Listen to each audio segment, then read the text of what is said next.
બારોટ મારી સાથે જ બેઠા છે. આપણે સૌ પ્રથમ એમને પૂછીએ કે કઈ નવી વાત લઈને આવ્યા છીએ. તો ચિરાગભાઈ, સ્વાગત છે એપિસોડમાં આપનું. Thank you. અમે સૌ પ્રથમ એ જાણવા માંગીએ છીએ કે એવી કઈ વિશેષ વાત છે આપની પાસે જે આપ અમારી સામે લઈને આવ્યા છો. Thank you કુલદીપભાઈ.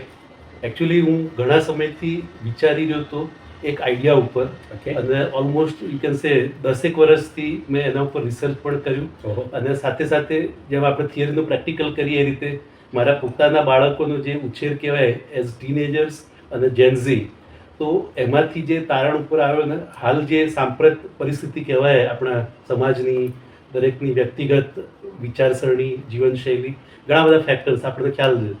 તો એક નવી પેઢી આખી જે તૈયાર થઈ રહી છે કે જે future citizens not only of India, I call them global citizens. Okay. તો એમના ડેવલપમેન્ટમાં શું ફાળો આપી શકાય. ઓકે. અને મોસ્ટલી આપણને ખ્યાલ છે કે મોટિવેશનલ સ્પીકર્સ યા તો coaches, there is a lot of happening in the world.